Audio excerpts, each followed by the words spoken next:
After a bad car accident, I asked my wife to pick me up from the ER. She replied, "Sorry, I'm at lunch with my male best friend, can't just leave." I texted, "Okay." What the police officer told her when they approached her table at the restaurant changed everything about her dinner with her friend. After a bad car accident, I asked my wife to pick me up from the ER. She replied, "Sorry, I'm at lunch with my male best friend. Can't just leave." I texted, "Okay." What the police officer told her when they approached her table at the restaurant changed everything about her dinner with her friend. You know that feeling when you're so close to home, you can practically taste your couch? That's exactly where I was at 11:47 p.m. on a Tuesday that started like any other crappy day in paradise. 14 hours of dealing with overdoses, heart attacks, and one particularly memorable case involving a guy who somehow got his head stuck in a mailbox. Don't ask me how, because even after 12 years as a paramedic, I'm still trying to figure that one out. The rain was coming down like God had a personal vendetta against anyone trying to get home safely. My windshield wipers were doing their best impression of an asthmatic trying to run a marathon, and I was squinting through the streaks, thinking about nothing more complicated than a cold beer and maybe catching the tail end of whatever garbage was on late night TV.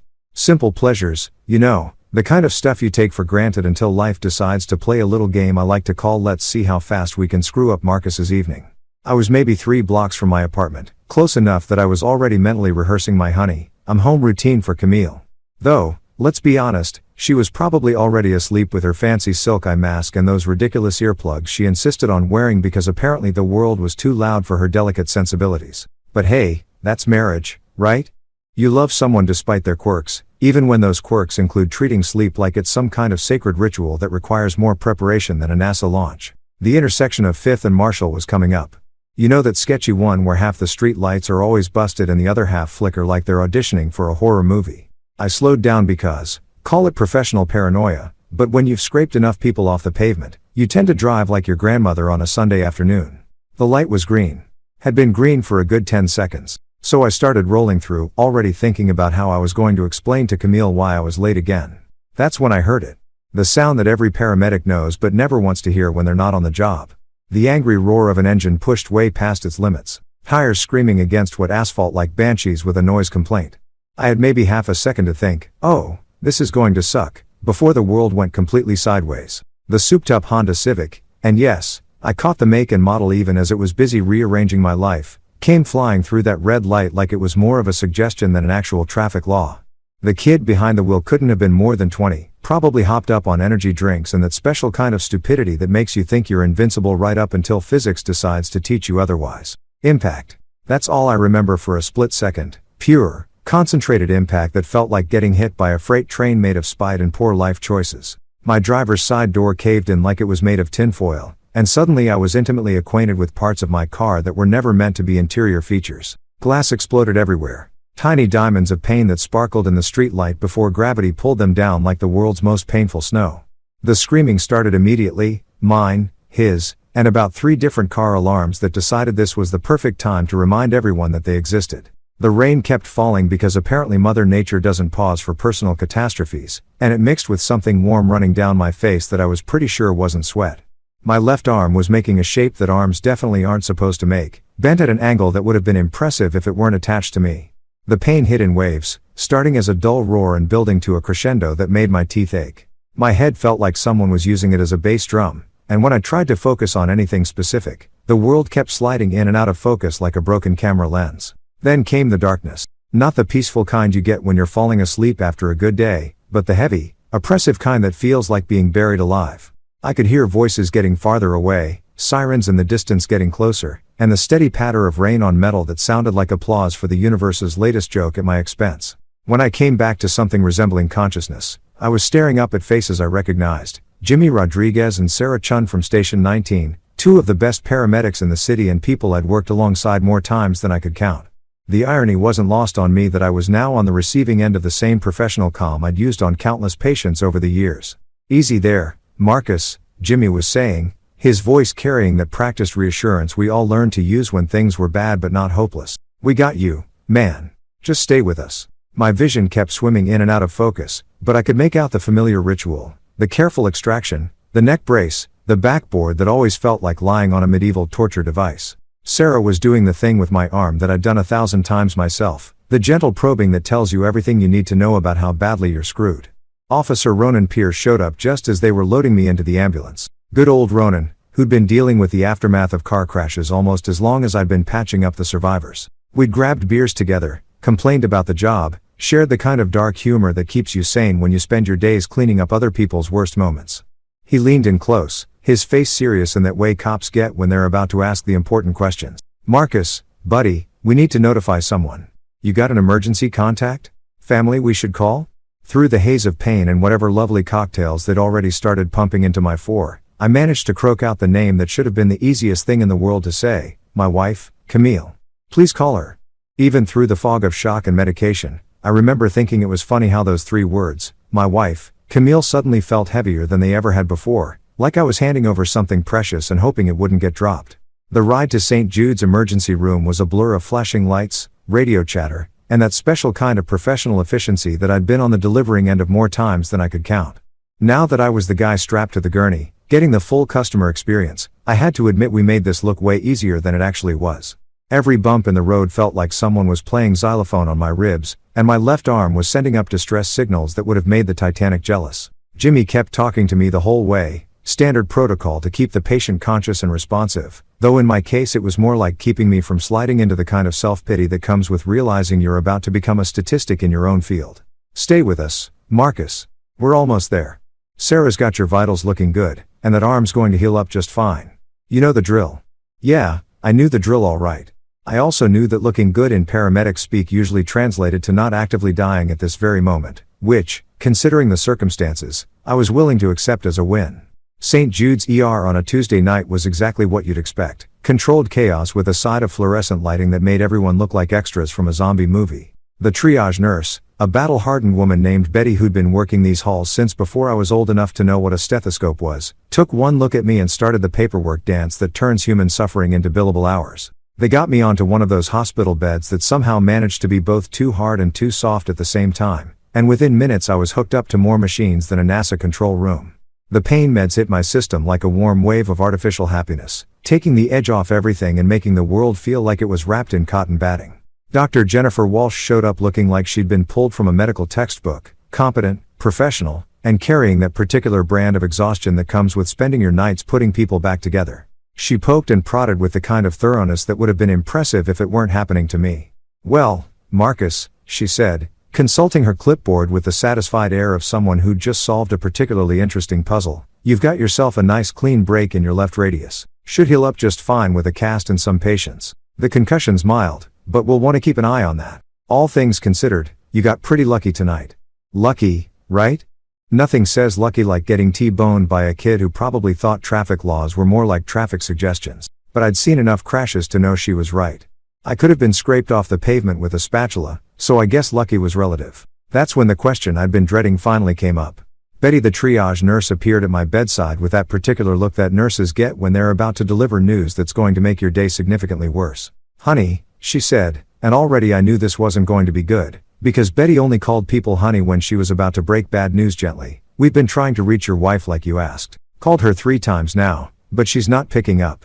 I stared at the ceiling tiles, counting the little holes in the acoustic panels while my brain processed this information. 3 calls. 3 attempts to reach the person who was supposed to be my emergency contact, my ride or die, my better half, the person who should have dropped everything and come running the moment she heard I was hurt. But I already knew where she was, didn't I?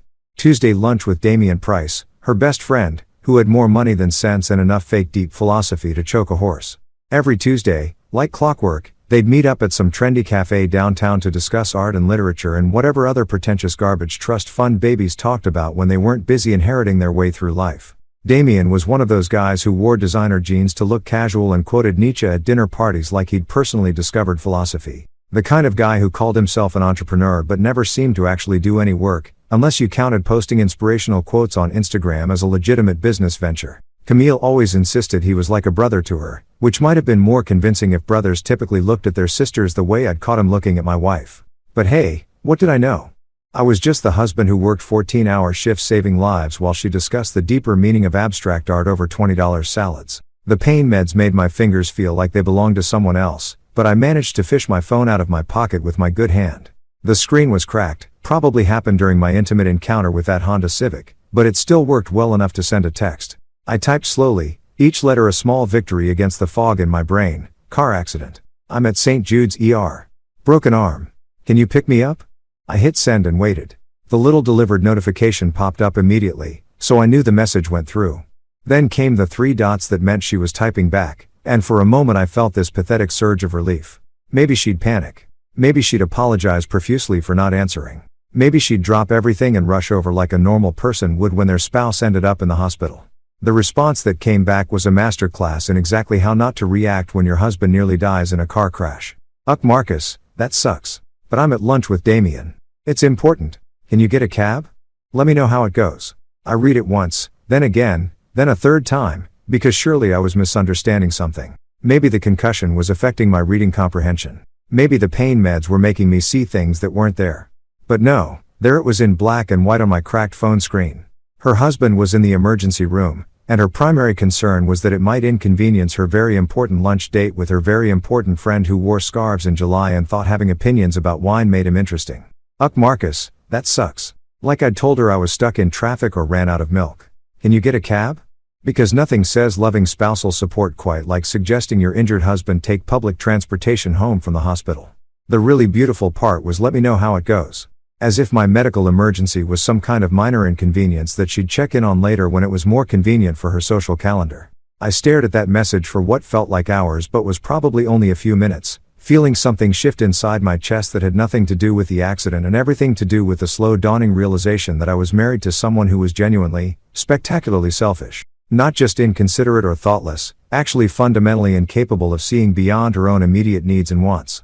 Betty came back to check on me, and I could tell from her expression that she'd been hoping for better news about my emergency contact situation. Any luck reaching your wife, honey? I held up my phone, showing her the text exchange. Betty read it, and I watched her professional nurse expression crack just slightly around the edges. Oh, she said, and that one word contained about 17 different kinds of disapproval. I managed what I hoped was a smile, though it probably looked more like a grimace. Yeah. Oh. With my good hand, I slowly typed out a response that would have won awards for understatement. Okay. Just okay. Because really, what else was there to say? My wife had just told me that her lunch plans were more important than her husband's trip to the emergency room, and somehow, lying there in that hospital bed with machines beeping around me and my arm throbbing despite the medication, that one word felt like the most honest thing I'd said in years. You know that moment when you're standing at the edge of a cliff and you realize you have 2 choices, step back to safety or jump into the unknown? That's exactly where I was, lying in that sterile hospital bed with nothing but the steady beep of machines and the distant sound of other people's emergencies echoing through the halls. The pain meds had kicked in full force by now, wrapping everything in a nice fuzzy blanket of artificial calm, but my mind was crystal clear in a way it hadn't been in years. That text from Camille, all 23 words of pure, concentrated selfishness, had done something to me that no amount of medication could touch. It wasn't just disappointment anymore, though God knows I'd had plenty of practice with that particular emotion over the past few years of our marriage. No, this was something else entirely. This was the sound of the last thread snapping, the final straw breaking the camel's back, the moment when you realize you've been playing a game where only one person knew the rules. I stared at my phone screen until the letters started to blur together, reading that message over and over like maybe if I looked at it enough times, the words would magically rearrange themselves into something that resembled basic human decency. But nope, there it was in all its glory, a perfect little snapshot of exactly how much my wife valued our relationship when it came into conflict with her social calendar. The really beautiful part was how she'd signed off with "let me know how it goes." Like she was checking in on a dentist appointment or waiting to hear how a job interview went. Not "I'm coming right now." Not "oh my God, are you okay?" Not even "I'll be there as soon as I can." Just a casual request for updates when convenient, like I was live tweeting my medical emergency for her entertainment. Betty walked by again, giving me that look that nurses perfect over years of dealing with people at their lowest points, part sympathy, part professional concern, and part barely concealed judgment about the quality of my life choices. I caught her eye and tried for a smile that probably came out looking more like a grimace. "You hanging in there, honey?" she asked, and I could tell she was thinking about that text exchange she'd witnessed earlier. "Oh, I'm just peachy," I managed, which was about as much sarcasm as I could muster through the pharmaceutical haze. "Living the dream over here." She patted my good arm with the kind of gentle firmness that only comes from years of dealing with people who are having the worst day of their lives. "You need anything? Someone else we can call, maybe?" That's when the idea hit me. Not like a lightning bolt of inspiration, but more like a slow, warm realization that I actually had options here. See, The thing about being married to someone for 6 years is that you learn their routines, their habits, their little rituals. And Camille's Tuesday lunch with Damien wasn't just any old lunch. It was a production, a carefully orchestrated performance of sophistication and culture that always happened at the same place, at the same time, with the same pretentious attention to detail. The Marlowe Cafe downtown, where they served $15 avocado toast and called it artisanal because apparently adding an adjective made it worth 3 times what normal toast should cost. Where Damien would hold forth about whatever book he'd skimmed that week, while Camille hung on his every word like he was dispensing wisdom from on high instead of just regurgitating what he'd read on Wikipedia. I knew exactly where she was. And more importantly, I knew she'd be there for at least another hour because Camille never cut these lunches short.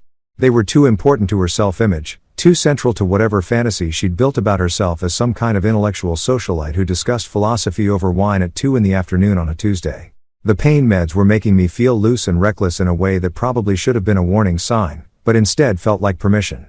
Permission to stop being the understanding husband, the guy who made excuses for his wife's behavior, the pushover who accepted I'm busy with Damien as a reasonable response to a medical emergency. I picked up my phone again, scrolling through my contacts until I found Ronan's number.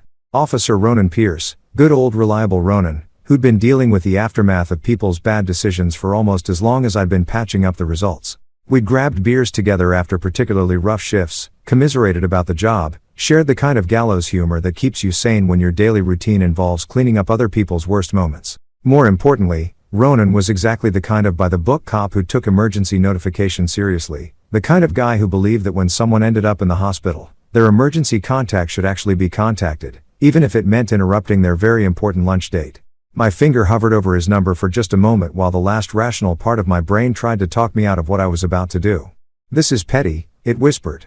This is vindictive. This is going to cause a scene and embarrass Camille in front of her precious friend and probably end up making things worse between us in the long run. But you know what? That rational voice could go straight to hell. Because it had been making excuses for Camille's behavior for years, and where had that gotten me? Lying alone in a hospital bed while my wife prioritized her social life over my well-being. I hit the call button. Ronan picked up on the second ring, his voice carrying that particular blend of authority and concern that cops use when they're not sure if they're about to deal with an emergency or just another routine call. Pierce here. Marcus, how you holding up, buddy?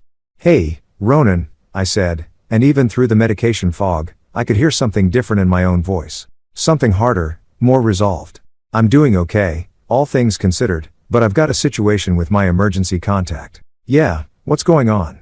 I could picture him on the other end of the line, probably sitting in his patrol car or at his desk, already reaching for a pen because Ronan was the kind of cop who took notes about everything, detail-oriented, thorough, the type of guy who crossed every T and dotted every I because he understood that sometimes the little things mattered more than anyone realized. She didn't answer her phone, I said, which was technically true, just not the whole story. But I know where she is. The Marlowe Cafe downtown, table by the window probably. Maybe you could notify her in person? There was a pause on the other end of the line, and I could practically hear the wheels turning in Ronan's head. He knew me well enough to know that I wasn't the type to cause drama without a good reason, but he also knew me well enough to sense that there was more to this story than I was letting on. You sure about this, Marcus? He asked, and there was something in his tone that suggested he understood exactly what I was asking him to do. You want us to send officers to notify her at a restaurant? I closed my eyes, letting the weight of the moment settle around me like a blanket. This was it. The point of no return. The moment when I stopped being the guy who accepted whatever scraps of attention his wife felt like throwing his way and started being the guy who demanded better. I'm sure, I said. And for the first time in longer than I could remember, I actually meant it. All right then, I'll send a couple officers over. You just focus on getting better, okay? Rest easy, Marcus. I hung up the phone and leaned back against the pillows, closing my eyes and letting a smile spread across my face, the first genuine smile I'd felt in months. Somewhere across town, Camille's very important lunch was about to get a very interesting interruption. And for once in our relationship, she was going to have to deal with the consequences of her choices in front of an audience she actually cared about impressing.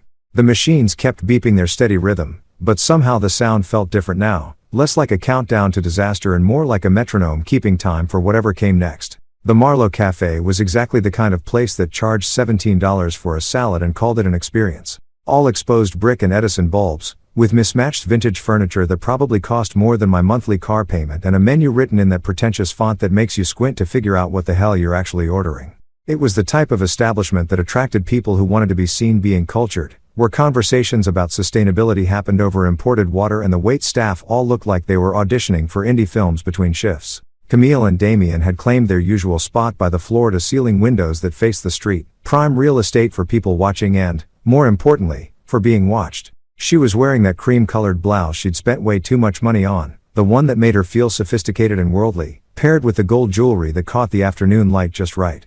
Damien was in his standard uniform of artfully distressed jeans and a button-down that probably cost more than most people's weekly grocery budget, his perfectly tousled hair looking like he'd just rolled out of bed, if beds came with personal stylists.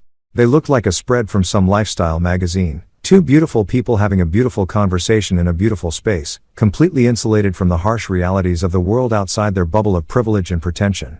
Camille was laughing at something Damien had said, that musical laugh she used when she wanted to seem charmed and delighted, while he gestured with his wine glass like he was conducting an orchestra of his own brilliance. The other diners were the usual crowd you'd expect at a place like this, young professionals trying to impress clients, stay-at-home moms treating themselves to an expensive lunch away from the kids, and a few genuine food enthusiasts who didn't mind paying premium prices for what was admittedly pretty decent cuisine.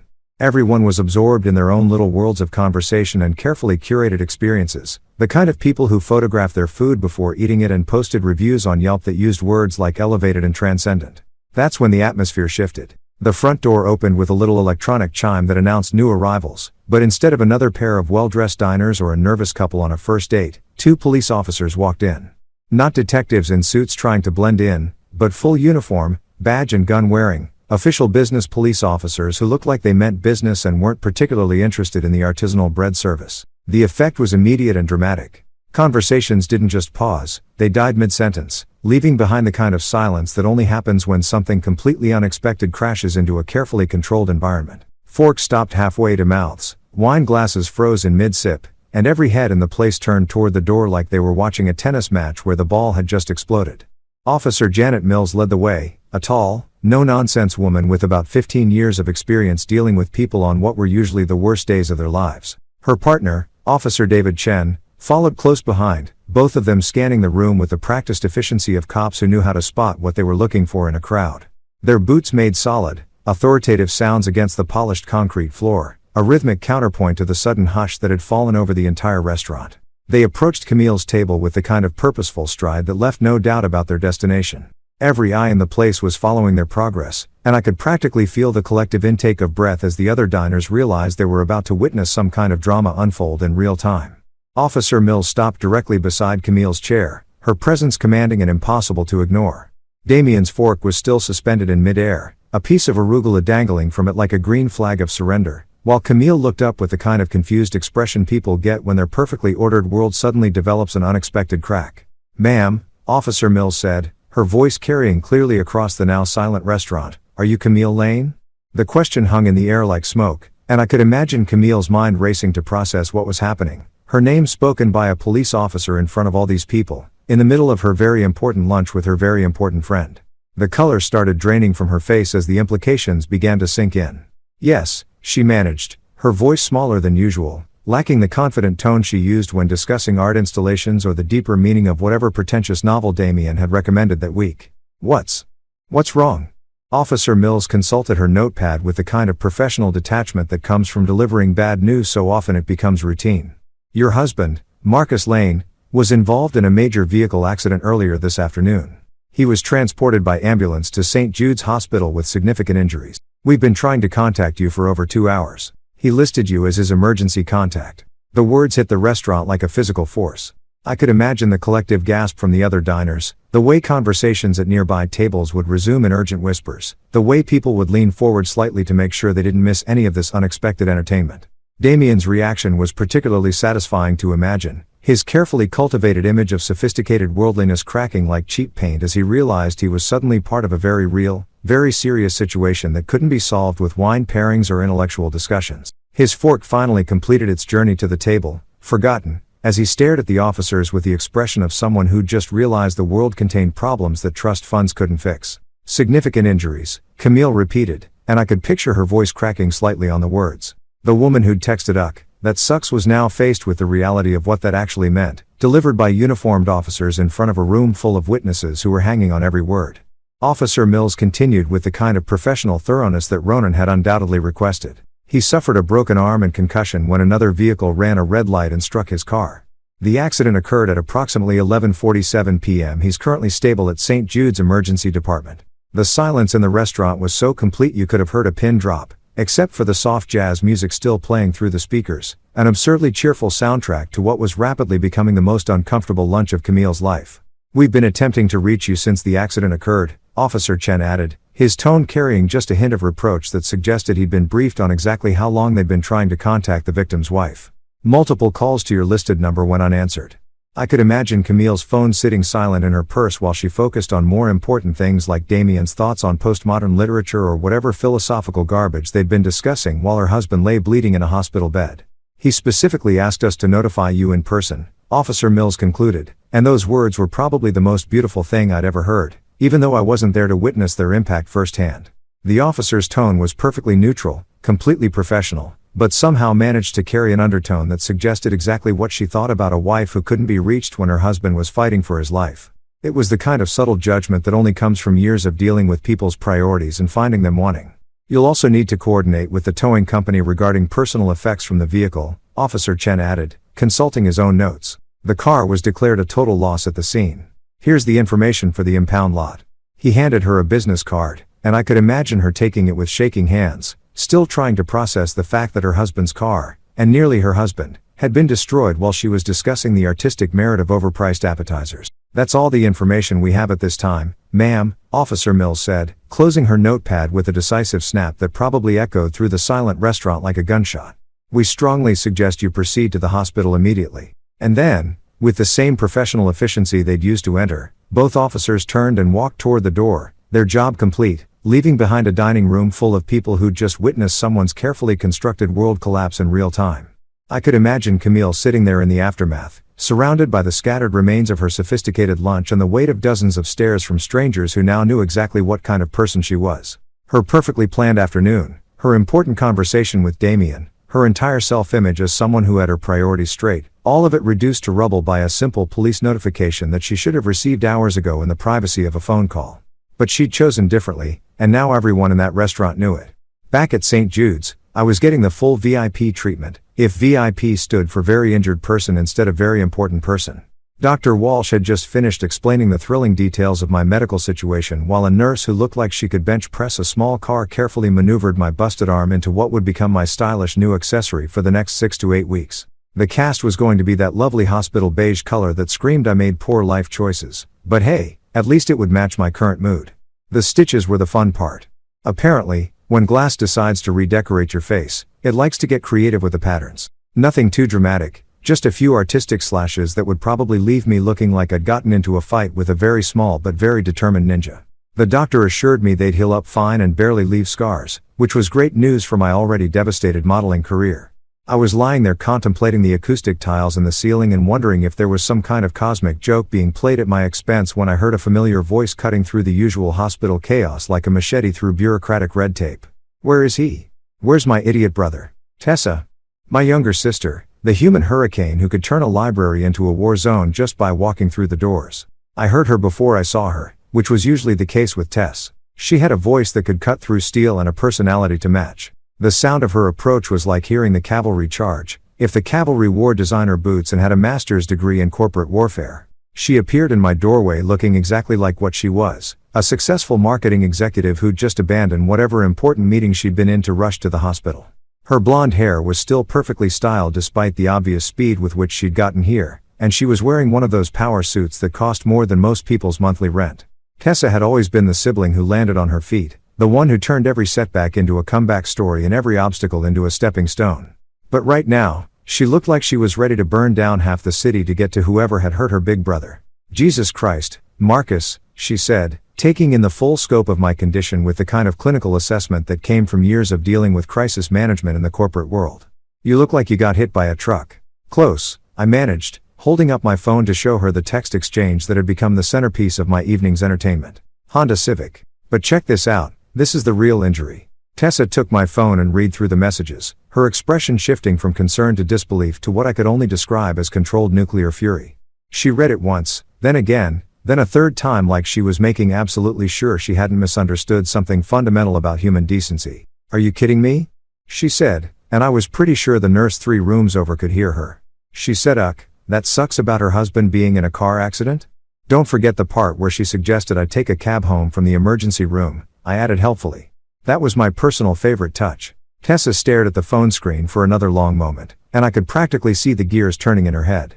My sister didn't just get angry, she got strategic. When Tessa decided someone needed to be dealt with, she approached it like a military campaign, complete with tactical planning and precision execution. "Oh, we're done," she said finally, handing me back my phone with the kind of careful control that suggested she was fighting the urge to throw it against the wall. "We are so done with this bullshit." "We?" I asked, though I had a pretty good idea where this was heading. "Marcus, I've been watching you make excuses for that woman for 6 years, Tessa said, pulling up the visitor's chair with more force than strictly necessary. 6 years of watching her treat you like an inconvenience, like some kind of backup plan she keeps around for when her real life gets boring. And now this." She gestured at my cast, my stitched up face, the general disaster that had become my evening. "Your husband is lying in a hospital bed and her biggest concern is that it might interrupt her lunch date with Captain Trust Fund?" "No. Absolutely not. This ends tonight." The thing about Tessa was that when she made a decision, it wasn't really a suggestion or a proposal. It was more like a natural law that the universe just had to adjust to accommodate. She'd been that way since we were kids, the little sister who somehow ended up being the one calling the shots by sheer force of will and an absolute refusal to accept anything less than what she considered acceptable. "I'll take you home," she continued, already pulling out her own phone and scrolling through her contacts like a general reviewing her available troops. "But first, we're going to deal with Camille. Permanently." "Tess," I started, but she held up a hand that could have stopped traffic. "No," she said firmly. "No more but she's my wife or but I love her or any of that garbage. She just showed you exactly who she is and exactly how much you matter to her. When someone tells you who they are, Marcus, you listen." She was right. Of course, Tessa was almost always right about people, which was probably why she'd been so successful climbing the corporate ladder while I'd been content to spend my days patching up other people's mistakes. She had this ability to cut through all the noise and see people for exactly what they were, without the rose-colored glasses that the rest of us use to make reality more palatable. "Besides," she added, her voice taking on that particular tone that meant she'd already started planning whatever came next, "this isn't just about tonight. This is about all the nights, all the times she's chosen something or someone else over you, all the ways she's made you feel like you should be grateful for whatever scraps of attention she felt like throwing your way." I thought about that for a moment, letting the truth of it settle in my chest next to all the other uncomfortable realizations this night had brought. Tessa wasn't wrong. This wasn't an isolated incident. It was just the most obvious example of a pattern that had been going on for years. All those times Camille had been too busy, too tired, too focused on her own priorities to make space for mine. All those moments when I'd told myself that this was just how marriage worked, that compromise meant accepting less than what you actually needed. "So what are you suggesting?" I asked, though I suspected I already knew the answer. Tessa's smile was the kind that had probably sent shivers down the spines of countless corporate executives who'd underestimated her over the years. It was the smile of someone who'd just figured out how to solve a problem that everyone else thought was unsolvable. "I'm suggesting we clean house," she said, scrolling through her phone with the focused intensity of someone who was already 3 steps ahead of the conversation. "I'm suggesting we make sure that when Princess Camille finally decides to grace us with her presence, she finds out exactly what happens when you choose a lunch date over your husband's life." The machines kept beeping their steady rhythm around us, but somehow the sound felt different now, less like medical equipment monitoring a patient and more like a countdown timer marking the end of something that had been broken for longer than I'd been willing to admit. "We're going to clear her out of your life," Tessa said with the kind of finality that suggested the decision had already been made and the rest was just logistics. "Completely. Permanently. And we're going to do it right."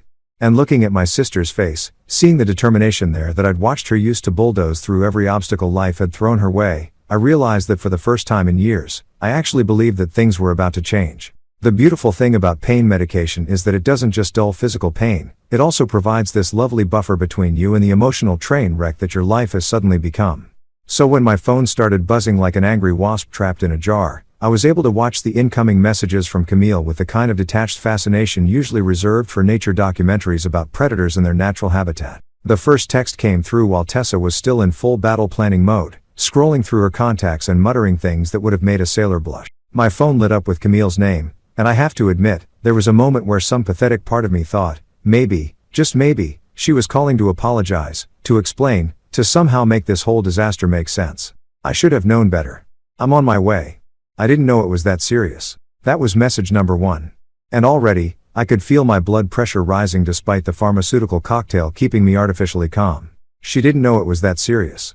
I'd literally told her I was in the emergency room with a broken arm. What part of emergency room and broken arm suggested a minor inconvenience that could wait until after dessert and coffee? But wait, there was more. Because apparently when Camille was on a roll, she really committed to the performance. Why didn't you call more than once? And there it was.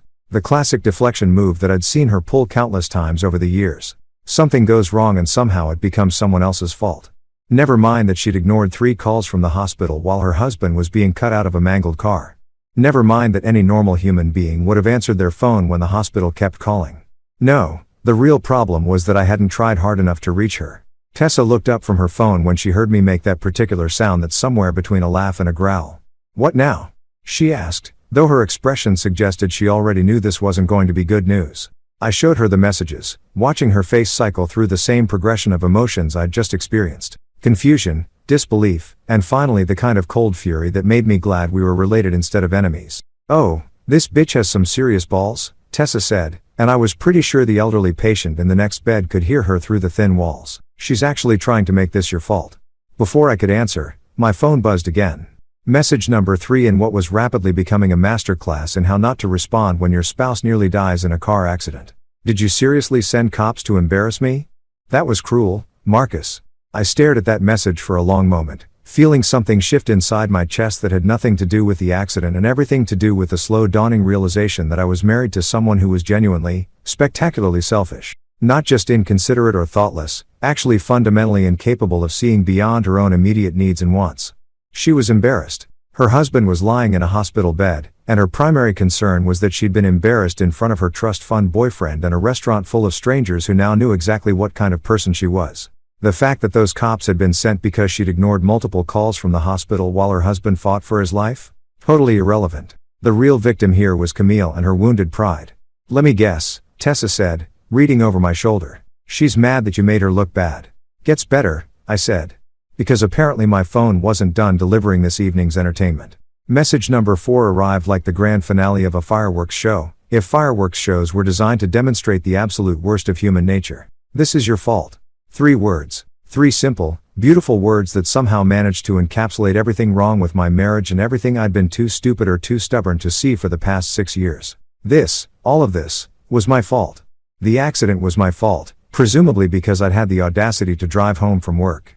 The hospital visit was my fault, probably because I should have been more careful about getting T-boned by teenagers with more horsepower than brain cells. The police notification was my fault because I should have somehow known that my wife would be too busy discussing postmodern art to answer her phone when the hospital called.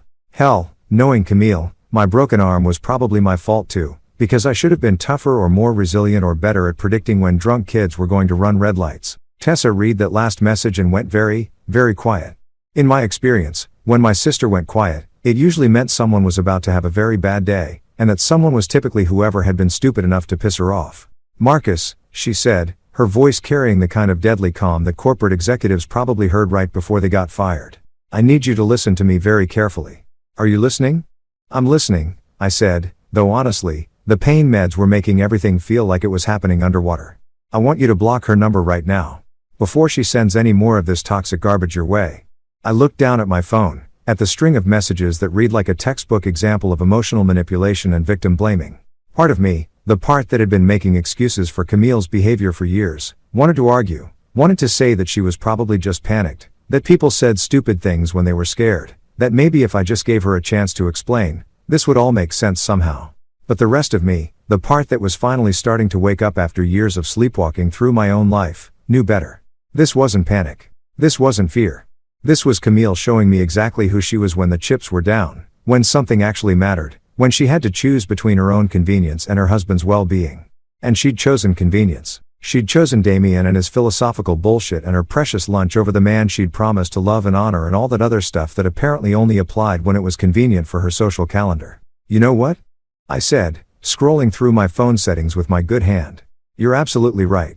I found her contact information and hit the magic button that would send any future communications from my loving wife straight into the digital void where they belonged. Block contact. "Are you sure?" Yes, I was sure. More sure than I'd been about anything in a very long time. The screen confirmed the action with a little notification that somehow felt more satisfying than any of the pain medication they'd been pumping into my system. Camille Lane, contact blocked. 3 beautiful words that felt like the first honest thing that had happened all day. There, I said, showing Tessa the screen. Done. She smiled, not the corporate shark smile from earlier, but something warmer, prouder. Good. Now, what do you say we make sure she gets the message loud and clear? I looked at my sister, this force of nature who'd dropped everything to rush to my side when I needed her, who'd seen through Camille's bullshit years before I'd been ready to admit it existed, who was now ready to go to war on my behalf without asking for anything in return. What did you have in mind? I asked. Tessa's smile widened, and I realized that blocking Camille's number was just the opening move in whatever game my sister was about to play. And judging by the look in her eyes, it was going to be a game that Camille was completely unprepared for. Oh, Marcus, she said, already dialing someone on her own phone. You're going to love this. We're going to clean house, and we're going to do it right. The thing about Tessa is that when she decides to solve a problem, she doesn't just solve it, she completely annihilates it from existence and then builds something better in its place. Watching her work was like watching a master craftsman, if master craftsmen specialized in the complete and total dismantling of toxic relationships with military precision and a smile that could cut glass. She'd already been on her phone for 20 minutes, making calls with the efficiency of someone who'd spent years managing corporate crises and hostile takeovers. Each conversation was brief, professional, and absolutely devastating in its implications for anyone who might be on the receiving end of Tessa's particular brand of problem solving. Morgan Movers, she said, covering the phone and grinning at me like a cat who'd just figured out how to open the canary cage. They specialize in what they call relationship transition services. Basically, they're the Navy SEALs of breakup logistics. I had to admire the entrepreneurial spirit of whoever had figured out there was money to be made in helping people extract themselves from bad relationships. It was like divorce court, but with better customer service and probably fewer lawyers involved. Though knowing Tessa, she'd probably already thought of that angle too. Hi, this is Tessa Lane calling for my brother Marcus, she said into the phone, her voice taking on that particular tone she used when she was about to charm someone into doing exactly what she wanted. We need a complete pack out and removal service for tomorrow morning. 1-bedroom apartment downtown. Everything belonging to one specific person needs to be boxed, labeled, and ready for pickup. She paused, listening to whoever was on the other end, probably some poor customer service rep who had no idea they were about to become part of Tessa's campaign to reshape my entire life. No, he won't be present during the packing, she continued, and I could practically hear the satisfaction in her voice. We'll provide a detailed list of items and photographs for identification. Yes, this is a standard relationship dissolution. Very standard. The way she said very standard made it sound like failed marriages were just another item on her to-do list, somewhere between quarterly budget reviews and strategic planning meetings, which, knowing my sister, they probably were. While she handled the logistics of Operation Remove Camille from my life, I found myself thinking about all the stuff that was scattered around my apartment. 6 years of accumulated couple debris. Her expensive skincare products taking up half the bathroom counter. Her collection of scented candles that apparently served some mysterious purpose beyond making the place smell like a Yankee Candle store had exploded. And that god-awful modern art piece she'd insisted on hanging in the living room that looked like someone had sneezed paint onto a canvas and called it evocative. The clothes alone would probably take hours to sort through. Camille had this thing about designer labels and investment pieces that cost more than my monthly salary. Her closet looked like a boutique that catered exclusively to people who thought spending $300 on a t-shirt was a reasonable life choice. Not that I was bitter or anything. Excellent, Tessa was saying, apparently having worked out whatever details needed working out. We'll need everything boxed, labeled, and staged in the living room by noon tomorrow. Clean, professional, no damage to any items. This is about boundaries, not revenge. She hung up and immediately started dialing another number, because apparently we were just getting started with the wholesale reorganization of my personal life. Lockright Locksmiths, she announced, giving me a thumbs up like she'd just scored the winning goal in whatever game we were playing. Can't have Princess Camille letting herself back in whenever she feels like it. The locksmith conversation was even shorter than the moving company call, probably because changing locks was significantly less complicated than coordinating the complete removal of someone's entire existence from an apartment, though in Tessa's hands, both seemed to be getting handled with the same ruthless efficiency. Tomorrow at 8 a.m., she said after hanging up. New locks, new keys, and a security system upgrade, because why not go all the way, right? I had to laugh at that, despite everything. My sister didn't just solve problems, she oversolved them, adding features and benefits that you didn't even know you needed until she pointed them out. It was probably why she'd been so successful in the corporate world, where the ability to anticipate problems 3 steps ahead was worth its weight in quarterly bonuses. "Now comes the fun part," she said, cracking her knuckles like a pianist preparing for a complicated concerto, the official notification. She opened her laptop, because of course Tessa traveled with a laptop, probably had a full mobile office set up in whatever ridiculously expensive car she'd driven over here, and started typing with the kind of focused intensity that usually preceded corporate bloodbaths. "What are you writing?" I asked, though I suspected I already knew this wasn't going to be your typical "it's not you, it's me" breakup email. "A masterpiece," she said without looking up from the screen. "Professional, clear, legally sound, and absolutely devastating in its politeness." I watched her type, occasionally pausing to consider word choices or restructure sentences, crafting what I could only assume was going to be the most politely brutal eviction notice in the history of failed relationships. Every few seconds, she'd smile to herself, apparently pleased with whatever literary devastation she was creating. "Read this," she said finally, turning the laptop toward me. Subject: Retrieval of personal property, from Tessa Lane. Camille. Your relationship and residence with Marcus Lane have been terminated effective immediately following your response to his medical emergency this afternoon. It has become clear that this living arrangement is no longer sustainable or appropriate. Your personal belongings have been professionally packed and inventoried by Morgan Movers and are ready for retrieval. You have 48 hours from the time of this email to coordinate pickup with the moving company. Their contact information is attached. Please note that the locks have been changed as a security precaution. Any future access to the property will require advance coordination through the moving company or legal counsel. Any attempt to contact Marcus directly will be considered harassment and will be documented accordingly. All future communication regarding this matter should be directed through my office. Tessa Lane, on behalf of Marcus Lane. I read it twice, marveling at how Tessa had managed to make a breakup sound like a corporate merger gone wrong.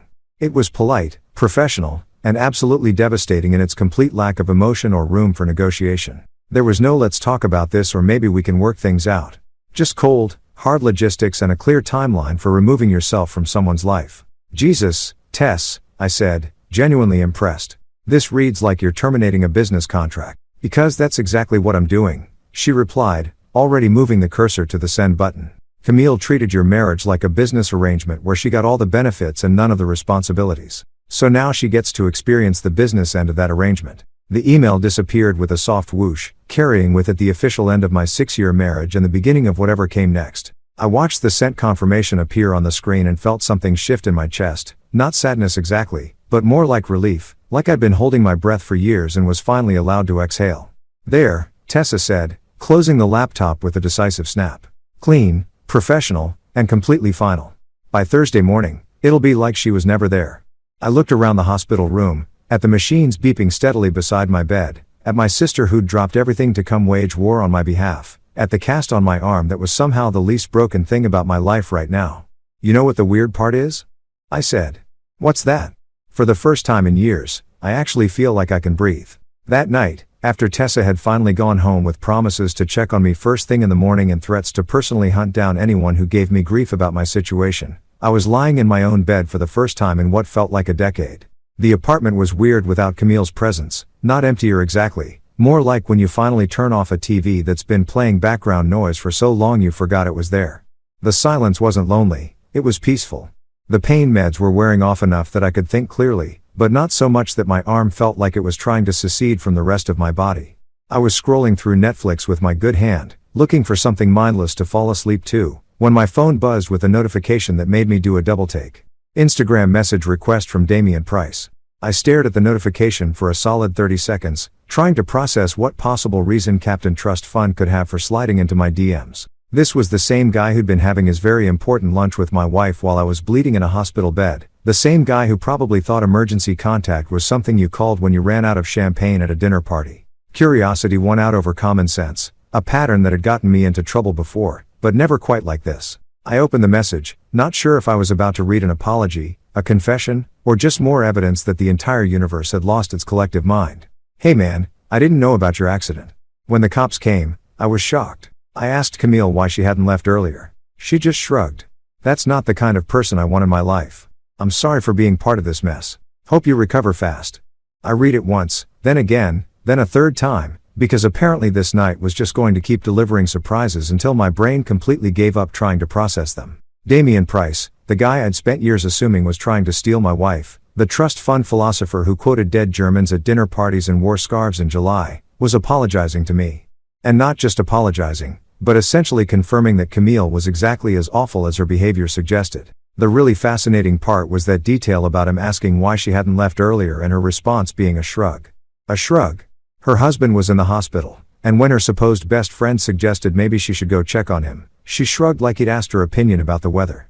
I could picture the scene, Damien probably doing that thing rich people do when they're confronted with actual human suffering, that uncomfortable shifting around while they try to figure out how to respond appropriately, and Camille, faced with the choice between appearing caring and admitting that she'd rather finish her meal than deal with her husband's medical emergency, just shrugged.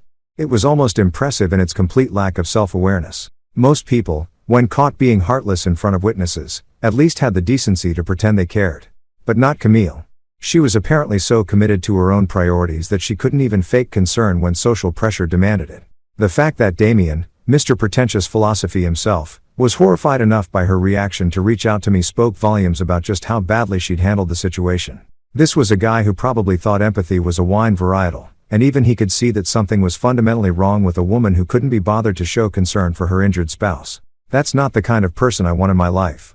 Coming from Damien, that was practically a character assassination. He was essentially saying that Camille had failed some basic test of human decency so spectacularly that even someone who spent his days discussing the deeper meaning of abstract art couldn't overlook it. I found myself laughing, not the bitter, angry kind of laugh I'd been doing all day, but something closer to genuine amusement. The irony was just too perfect. I'd spent years being jealous of Damien, worried that he was going to steal my wife away with his sophisticated conversation and his designer lifestyle. Turns out he had better judgment about people than I did. The message was weak, sure, it was the kind of apology that rich people give when they want to distance themselves from someone else's bad behavior without actually taking any real responsibility. But it was also revealing in ways that Damien probably didn't realize. He'd been there. He'd seen Camille's reaction firsthand, and whatever he'd witnessed had been so off-putting that he'd felt compelled to reach out to the husband he barely knew to essentially say, "Holy shit, your wife is terrible, and I want no part of this." More importantly, it meant that Camille hadn't just lost her husband tonight. She'd also lost her backup plan, her safety net, her best friend who'd been providing her with the intellectual stimulation and sophisticated companionship that apparently I was too blue-collar to offer. Damien Price, with his trust fund and his philosophical pretensions and his carefully curated lifestyle, had looked at Camille's behavior and decided she wasn't worth keeping around. The guy who probably had women throwing themselves at him left and right had seen enough of my wife's true character in one afternoon to know he wanted nothing to do with her. That was the most damning indictment of all. Not the blocked phone calls, not the dismissive text messages, not even the shrug when asked why she wasn't rushing to her husband's bedside. The real truth about Camille was that even the people she thought were her allies, the ones she prioritized over her marriage, found her behavior unacceptable when it really mattered. I thought about responding to Damien's message, maybe thanking him for the information or asking for more details about exactly what had happened at that restaurant, but honestly, what was the point? The damage was done. The truth was out. And adding more drama to this shitstorm wasn't going to change anything. Instead, I just deleted the message request and went back to browsing Netflix. Damien could keep his weak apology and his guilty conscience. I had more important things to think about, like what I was going to do with all the extra closet space I was about to have. The apartment felt different now. Not just quiet, but somehow cleaner, like someone had opened all the windows and let out years of accumulated toxicity. Tomorrow, Morgan movers would come and physically remove the last traces of Camille from my space. But tonight, just knowing that even her precious Damien had seen through her was enough. I settled on some mindless action movie and closed my eyes, my phone silent beside me for the first time in longer than I could remember. No more texts from Camille. No more guilt trips or blame games or carefully worded manipulations designed to make me question my own judgment. Just silence and the steady sound of my own breathing and the comfortable weight of knowing that sometimes the trash takes itself out. The next morning came with the kind of efficiency that only happens when Tessa is running the show. By 8 a.m. sharp, Lockright locksmiths had already come and gone, leaving me with a set of shiny new keys and the satisfying knowledge that my apartment was now officially a Camille-free zone. The security system upgrade was overkill, but I had to admit there was something deeply satisfying about having a digital fortress protecting my newfound peace of mind. Morgan movers arrived at exactly 9 a.m. with the kind of professional cheerfulness that suggested they'd done this dance many times before. The team leader, a compact woman named Rosa who looked like she could bench press a piano, took one look around my apartment and nodded with the satisfaction of someone who'd seen it all and wasn't impressed by any of it. "Standard relationship dissolution," she said, consulting her tablet like she was reading a grocery list. We've got the inventory list your sister provided, photos for identification, and instructions to treat everything with care regardless of personal feelings about the situation. I had to respect the professionalism. These people had turned heartbreak into a business model, and judging by their efficiency, business was probably pretty good. Rosa and her team moved through my apartment like surgical technicians, carefully identifying and boxing everything that belonged to Camille with the kind of methodical precision that would have impressed an accountant. Watching strangers pack up 6 years of someone else's life was surreal in a way that I hadn't expected. They handled Camille's expensive skincare products like they were diffusing bombs, wrapped her designer clothes in tissue paper like they were museum artifacts, and carefully bubble-wrapped that god-awful modern art piece that had been haunting my living room wall for the past 3 years. "This piece here," Rosa said, gesturing at the painting that looked like someone had sneezed rainbow colors onto a canvas. "The notes say it's valued at $15,000? That's what she paid for it," I confirmed, trying not to sound bitter about the fact that my wife had spent more on one piece of abstract nonsense than I made in 2 months. "It's supposed to represent the fluidity of emotional expression or some shit like that." Rosa nodded with the kind of professional neutrality that suggested she'd heard worse explanations for expensive art. "We'll treat it accordingly," she said, which I assumed meant they'd wrap it up carefully instead of using it as a frisbee, though honestly either option would have been fine with me. The whole process took about 3 hours, during which time my apartment was gradually transformed from the cluttered shrine to someone else's taste into something that actually looked like a place where I might want to live. It was amazing how much space opened up once you removed all the unnecessary bullshit that someone else had insisted was essential for proper living. The scented candles alone filled 2 entire boxes, which raised the question of exactly how many different ways a person needed their living space to smell like a Bath and Body Works had exploded. Her shoe collection required its own dedicated moving cart, because apparently you needed 47 pairs of shoes to properly express your personality, even if 30 of them were identical black heels in slightly different shades. By noon, everything was boxed, labeled, and stacked in my living room like the world's most depressing game of Tetris. Rosa handed me a detailed inventory list and a receipt, her expression suggesting this was just another Tuesday in the relationship cleanup business. "Your sister arranged for storage if pickup doesn't happen within the 48-hour window," she said, checking something off on her tablet. "After that, it's not your problem anymore." Not my problem anymore. 4 words that somehow managed to capture the entire spirit of this whole operation. For 6 years, Camille's problems had been my problems. Her priorities had dictated my schedule. Her moods had determined the atmosphere of my home. And now, with the stroke of a pen and the efficiency of professional movers, none of that was my problem anymore. I was admiring the newly spacious living room when the buzzer rang at exactly 2:17 p.m. The security camera showed a sleek black Mercedes parked outside, the kind of car that screamed "I have money and I want everyone to know it." Camille's father's car. Mr. Howard Blake stepped out of the driver's seat looking like he'd rather be anywhere else in the world. Howard was old school corporate elite, the kind of guy who wore 3-piece suits to barbecues and thought casual Friday meant removing his cufflinks. He'd always been polite to me in that stiff, formal way that rich people use when they're talking to someone they consider beneath their social station but can't quite dismiss entirely. For 6 years, he'd called me the steady rock whenever anyone asked about his daughter's husband. Not Marcus, or my son-in-law, but the steady rock like I was some kind of geological formation that existed primarily to provide stability for his precious daughter's more interesting life. It was a backhanded compliment wrapped in the kind of condescending approval that rich people mistake for genuine affection. Camille got out of the passenger side, and I had to admit she looked like hell. Her perfectly styled hair was disheveled, her usually flawless makeup was smudged around the edges, and she was wearing yesterday's clothes like she'd slept in them, which, knowing Camille's obsession with her appearance, meant she was either having a complete breakdown or had completely given up pretending she had her shit together. She didn't look up at the security camera, didn't try to ring the buzzer, didn't make any attempt to communicate, just stood there staring at the building like it was some kind of fortress that had suddenly become impenetrable, which I guess it had. Through the intercom, I could hear Howard talking to someone, probably coordinating with the moving company on his phone, because even in family crisis mode, he was still the kind of guy who delegated everything to other people. Camille stood next to him like a ghost of herself, and for just a moment, I felt something that might have been pity. But then I remembered her text messages from yesterday. Her shrug when Damien suggested she should check on her injured husband. The casual way she'd suggested I take a cab home from the emergency room. The pity evaporated pretty quickly after that. The movers worked with the same professional efficiency they'd shown earlier, loading box after box into the Mercedes with the kind of careful attention that suggested Howard was paying them well to make this as painless as possible. Camille supervised the process with the vacant expression of someone who was watching their entire life get packed into cardboard containers, but she never once looked up at my windows. The whole thing took maybe 20 minutes. 20 minutes to remove 6 years of accumulated relationship debris, to pack up the physical evidence that we'd ever shared a life together, to reduce our entire marriage to a stack of boxes that could fit in the back of a luxury sedan.